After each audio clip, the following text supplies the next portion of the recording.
Good afternoon, everyone. And thank you for being here. I'm Senator Sue Serino from the 41st Senate District. You know, our New York family farmers play an incredibly important role in our farming industry. I always say I govern by listening. So when I hear from those who are actually doing the work of farming that these changes will be devastating to their industry and will have a drastic impact on their ability to feed our New Yorkers, you better believe I take notice.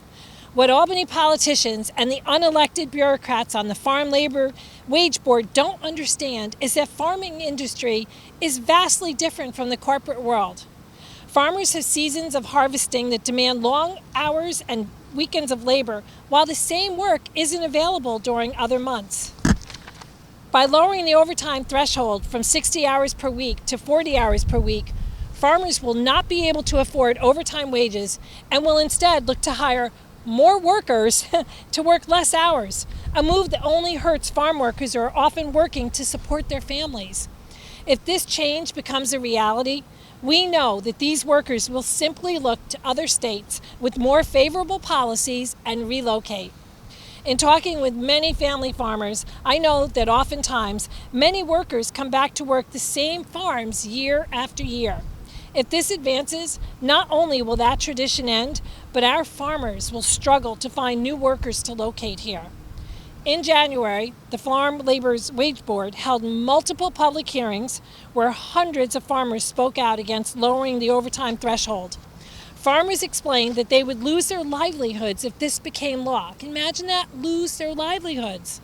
If the Wage Board still votes to lower the threshold on September 6th, despite the hundreds of hours of testimony, they will send a strong message to those in this industry that their voice is not valued here in New York. As elected representatives, we are called to listen to the men and women working in the field every single day. But under Governor Hochul and the legislative majorities, these calls have fallen on deaf ears. But all of us here today will not stop fighting for all of our farmers and the future of agriculture in New York. Our small family farms play a critical role in our communities. They are the backbone to our economy.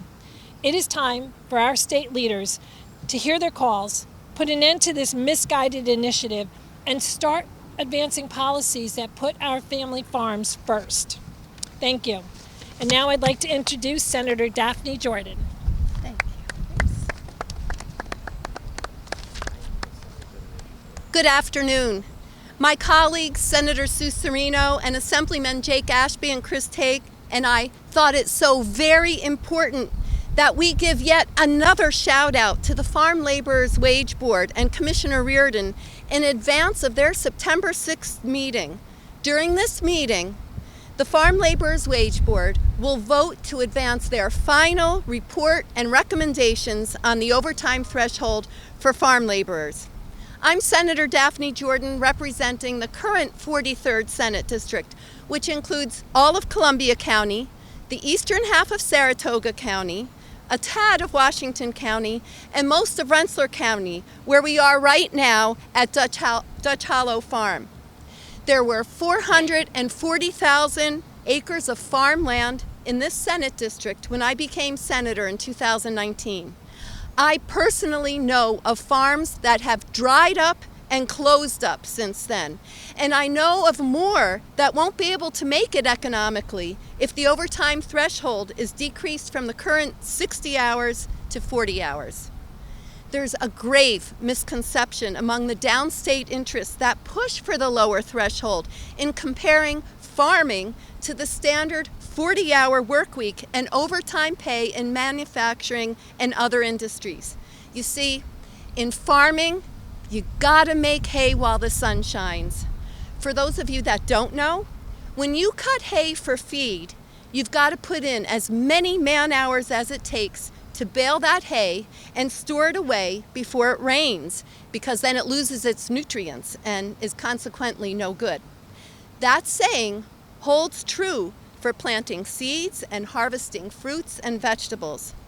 Farming is not the constant and controlled hum of machinery and manufacturing, hour by hour, day by day, week by week. There's also a misguided thought that New York's agricultural community is dominated by large corporate supported factory farms that are common in the West and Midwest, and therefore farms should then abide by a 40-hour manufacturing work week. Actually, in New York, 96% of farms are small, family-owned businesses.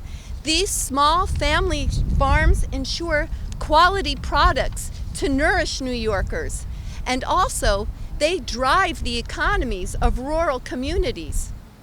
The Farm Laborers Wage Board needs to be reminded of the recent state-funded report conducted by researchers at Cornell University. The study found that if the overtime threshold was lowered to 40 hours, 2/3 of dairy farmers would make significant changes to their operation, including leaving the industry or investing out of state. In addition, half of the fruit and vegetable farmers indicated they would decrease their operations or leave the industry. It was also reported that approximately 70% of H-2A workers would be less likely to do their current job or would consider going to another state without capped hours if they were capped at 40 per week. The findings of that report are what we hear from our farmers and farm workers. The Wage Board heard these same concerns from farm managers at their public hearings. The Farm Laborers Wage Board must heed what they are being told, as the future of New York's farms is hinged on the Wage Board's decision in just 5 days from now. If anyone is to remember anything, common sense prevails in just 2 sayings. Gotta make hay while the sun shines, and no farms, no food. Thank you. And now I'd like to introduce Assemblyman Jake Ashby, who I have the pleasure of working with almost daily because our districts blend in together. Jake. Thank you, Senator. It's a privilege and it's a real honor to be here today. Beautiful day, beautiful farm. And in listening to the remarks earlier on today and really over the past few years and decades going back, you hear about farms like Dutch Hollow. And in talking to Nate, who I know real well, he has 3 generations of his family working on this farm right now. 3 generations on over 2,000 acres. And that's a small business. It's a small business on a big operation. And what it takes to keep that moving is being obstructed and being forced out of existence by regulatory, I don't have the right word for it, just absence of thought and disregard for what makes our small businesses and our agriculture community thrive in New York State.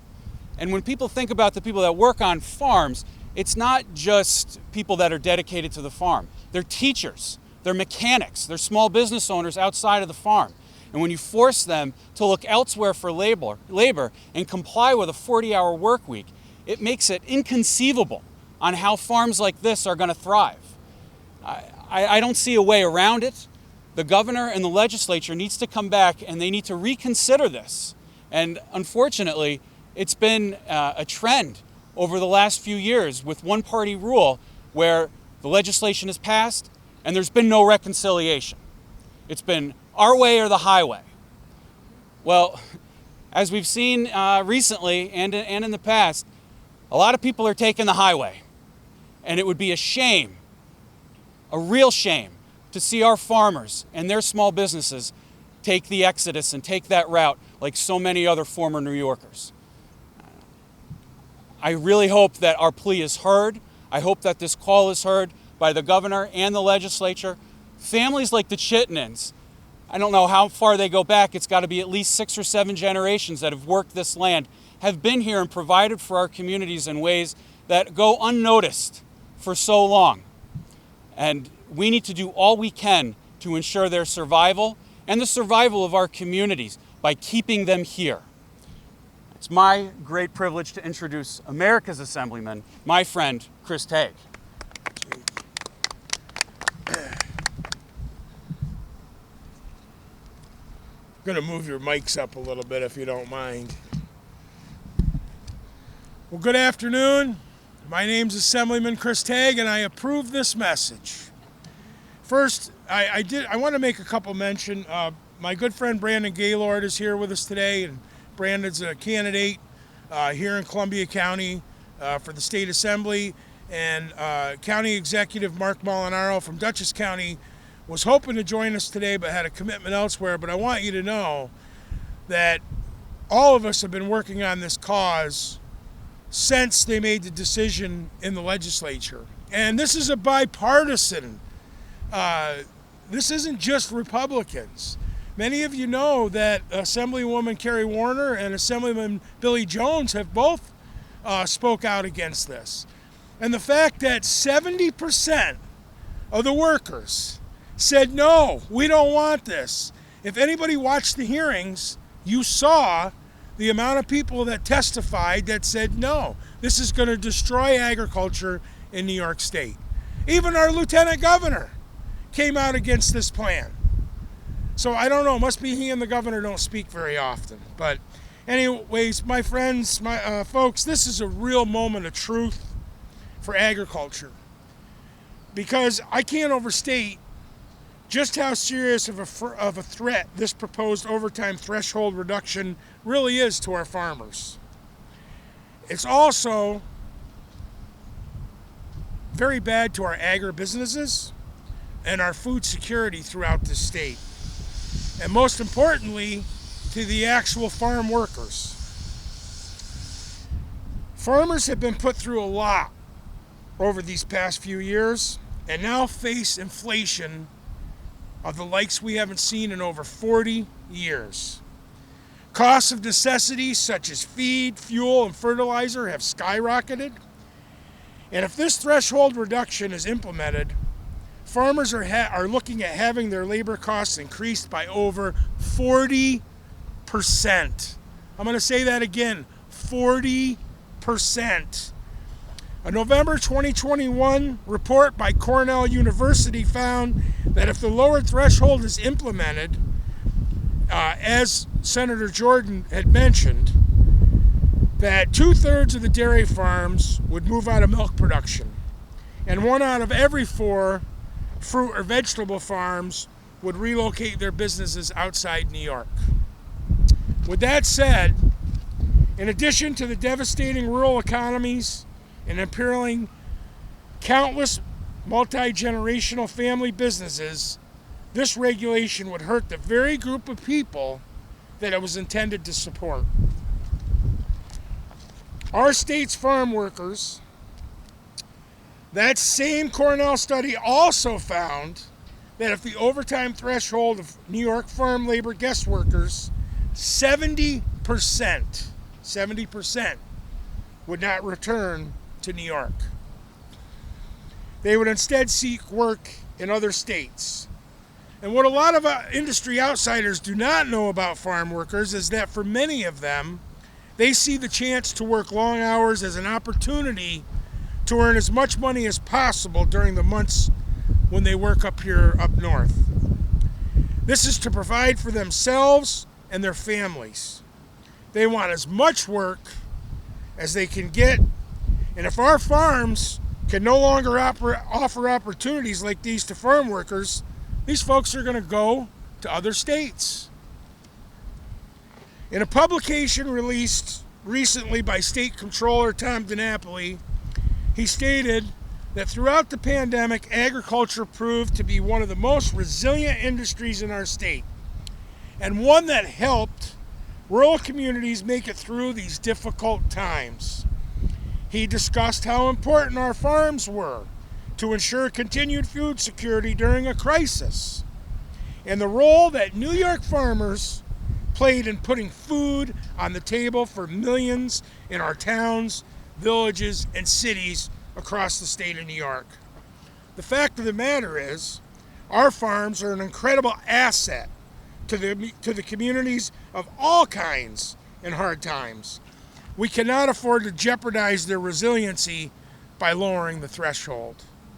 If we lose our farms, we lose many of the things that make living in upstate New York so special. Fall trips to local farms, picking a pumpkin with the family, berry picking in the warmer months, the trips to the farmer's market to purchase fruits, vegetables that are grown just miles away from our own homes. This could be very well a thing of the past if this proposal becomes law. The members of the Farm Laborers Wage Board have a choice to make this month. Matter of fact, in less than 5 days. As they decide whether to stand with farmers and farm workers or with radical ideologies who have rammed this proposal through the regulatory process against the wishes of farm owners and laborers alike. The consequences of this decision and the personal impact that it will have on New Yorkers working in agriculture have been laid out plainly before the board. If they decide to move forward with lowering this threshold, they will have done so with full knowledge of the devastating impact such a decision will have on our farms, our rural communities, and most importantly, our state's food security. If we have no farms, we have no food. So it's important more than ever that we stand by our farmers, that we stay at 60 instead of making their lives more difficult. Listen to and work with them to bolster agriculture and food security throughout New York State. My friends, we need to stay at 60. We need to pound the drums. We have 5 days. We need to pound the drums. The devastation that will happen to agriculture in this state is of the likes that no one has ever seen before. When the only 3 people are okay with this plan, the 2 folks on the Farm Labor Wage Board that voted for it and our governor, but everybody else is against, even people in our own party, then you know there's something else going on. We don't need unions on our family farms. Let me just put that out there. The last place that we need to unionize are on our family-owned farms. With that, I wanted to introduce the owner of this wonderful place, somebody I've known for a long time. Back when I was a dairy farmer, I used to show cows with him and his brothers, the entire family. They are a class act when it comes to not just dairy farming, but agriculture in general. And they put their money where their mouth is, and they actually put action where their mouth is. They're members of Farm Bureau, they're members of NEBCA, they're decision makers, and they've helped agriculture not only across New York State, but across this country. They're premier breeders, and they're premier Jersey breeders in the Jersey herd, and they know how to make milk. They've spent their entire life feeding the people of this country. So it's a real honor and pleasure to introduce one of the owners here, Mr. Nate Chittenden.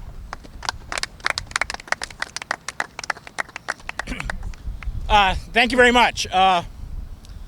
Jake called me a couple days ago asking to do this, and it wasn't a question of whether I wanted to or not, it's how I was going to make it happen. If anybody's not aware, this is the middle of Columbia County Fair, where most of my family, if they're not here doing our full-time job, are at the fair supporting the youth that are doing agriculture there. We volunteer our time because we don't want less people in agriculture, we want more people. Anytime there's a kid that shows an interest in our farm, we grab them and we bring them in, and we want them to be part of this farm because we know there's not many other farms left out here that they're going to get an experience with. So when Jake asked if he could be here for this, it was absolutely. Let's make it happen. Every single place I go in my neighborhood, I see help wanted signs. Every business in this town, in this county, in this state is looking for people. We do not have a shortage of jobs out there. We don't need to figure out a way to create more jobs here in the rural areas where there isn't enough people to fill the jobs as it is. Our employees chose this job because they knew what they had in store for them. You know, there was a commercial I always listened to growing up, you know, about for the Peace Corps. It's the toughest job you'll ever love. And I joked about it with my friends one time. They must not be farmers. They must not know what farming is, because this is the toughest job you're ever going to love. And there's nobody that shows up looking to work on a farm thinking that they're just going to work part-time hours, punch a time clock, and call it a day and then go home. The people who work on my family's farm are as committed to the success of this farm as my family is. They are as good as family to us. The cows that you see behind us are living, breathing creatures that require our constant care. We can't just punch a time clock at the end of the day and say, oh, that's my 40 hours, I guess you'll just figure it out. The people working on this farm know that the animals depend on us to care for them. And they know that that means when the weather is right, we have to make the food that we grow here for those cows. There's only about 5 months out of the year here in New York where there's anything growing out there that we're going to be able to turn into feed for our cows. And 85 to 90% of what our cows are eating is grown right here. That's the way New York agriculture is. We already know that we're up against it with climate, the weather we have here versus other areas of the country where it's a heck of a lot easier to farm. Every day is a sunny day. We already know that we're up against it with environmental regulations. I am proud that New York is leading this country in environmental regulations, making sure we're doing things the right way, that we are making the soil better every year, that we're making safe food for the people that live here. But we know that it costs our businesses more to do it that way. You know, people do it the easier, cheaper way for a reason. That's not how we do it here in New York. I'm proud that our minimum wage is twice what it is in other parts of this country. I'm proud to know that the people who work on my farm are getting more per hour than they can in other parts of this country. But that's a cost of business. When I am figuring out, when my family is at a table figuring out what it costs to run our business, labor is an item on that line. We know that when we have to pay our labor more, it's coming out of something. We don't get the choice of how much money we get to sell our product for. We make milk and we sell it because in 48 hours we can't. So we take the price we get. We're price takers. We don't get to dictate to anybody how much money we're going to make on the product we make here, no matter what quality is. So we don't get to change our profit model to accommodate for higher labor. When going back to my statement on the Peace Corps, every person that came to this farm knew they came here because they were going to be able to work and get the paycheck they wanted to provide for their families. When I tell them that as a business, we're going to have to reduce their hours in order for us to stay in business, and the only way that's going to happen is if they have to take a smaller paycheck, that's not something they want to hear. When we changed to the 60-hour threshold, we were able to jockey around our schedules and provide a new schedule for our employees so everybody's paycheck stayed the same. We didn't want our employees to get a smaller paycheck because of that change. We cannot do that if it goes from 60 to 40. Right now, everybody on our farm is happy with the hours they have, with the exception of maybe my family. My wife is behind you right now, and she could probably say that she could stand to see me a little more in the day. If you change the overtime threshold, the only thing that's going to happen is I'm going to see less of my family because I can't afford to hire more people. There are no people in the town to hire, so the only other way that we're going to make it work to stay in business is that my family, who does not work hourly, puts even more hours. It's just not going to work. And we're lucky because we're large enough that we have schedules and we have redundancy. The smaller the farm gets, the less redundancy, the less agility. You're telling people who already work 90 and 100 hours a week that somehow they're going to have to squeeze in another 10 or 20 because the one hired employee they have on their farm now has to work less. You're going to put small farms out of business before you put the mid-range farms like my family's out of business. It's just something we cannot afford here. I can't believe that just 3 years after a pandemic that had us have empty shelves in our grocery stores, that we've already forgotten that the first people to get the food back on the shelves were your local farms and the local businesses. That's right. It wasn't the big chain at the other end of the country, the other end of the planet, getting the food back on your shelf. My local grocery store still doesn't have their brand name pasta on the shelf because the supply chain is still broken. Why do we want to mess with it and make New York's food supply even more brittle and unsafe for our people? I can't stress this enough. This is not a partisan issue. It's why I was so happy to have Jake here, because I know even when I don't agree with him, he's listening. And I know wherever he goes, he's listening to me. This is something that everybody needs to hear. You know, we need farms in New York if we want to have a safe, reliable, affordable food supply for our people here. This shouldn't be partisan. Feeding people shouldn't be partisan. Let's keep it where it is. Let's keep it at 60 and let farms have a chance to succeed and survive in this state. Thank you.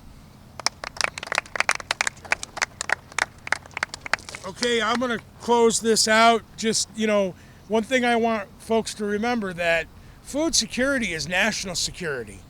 Okay, we live in the greatest nation in the history of the world, the greatest food security. This country, has the greatest quality control and the greatest farmers and the greatest technology in the world. Okay, and if our farmers are still struggling to make ends meet, lowering this threshold is now going to attack food security. So, if the governor's listening, I would respectfully ask her to please use common sense. Think. You and Commissioner Reardon have an opportunity to stop this thing in its tracks. Let's leave it where it is. Let's think about our future. Let's think about our small family farms. Let's think about our children and our grandchildren. Let's think about the future of New York. One thing that people don't realize, do you know New York is the second largest apple growing state in the country? Besides Washington State? I did a thing probably about 6 months ago. In 1969, the year I was born, I'm sorry, I got to tell you my age, but in 1969, I was born. There was 32,000 dairy farms in the state of New York. Dairy farms in places that many of you that are younger than I would never even imagine there was a dairy farm. 32,000. Today, less than 4,000. Why? We've regulated them and we've put them out of business. The day of the family farm it's not looking good. I can tell you right now, Nate could probably tell you, if it wasn't for his family all coming together and increasing the size of their herd and their crops, they would have been out of business a long time ago. And we've done it. We're the ones that did it to them. So with that, I want to thank the press for coming today. We appreciate it, for listening to us. Some of us have been throughout the whole state for the last year banging the drum, just trying to get people to listen to us. So much so that I'm in my 4th year doing my farm tour, and I just want to mention this before we go on to questions.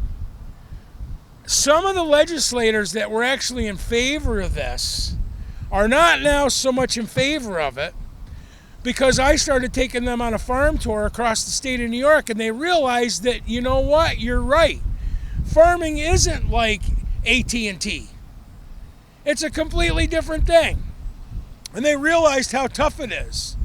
And as Nate mentioned, remember, if there's anything else that you remember today, farmers are price takers, not price makers. They have no control over what they pay for energy, no control over what they pay for fuel, fertilizer, seed, grain, what it costs them to put their crops, or how much it costs them for a new tractor. And you know what else they have no control over? How much they get paid for their product. How many of you would go in business today? How many of you would go in business today to not even know what your overhead is every week and try to make a business work? So, with that, we'll take any questions. Thank you.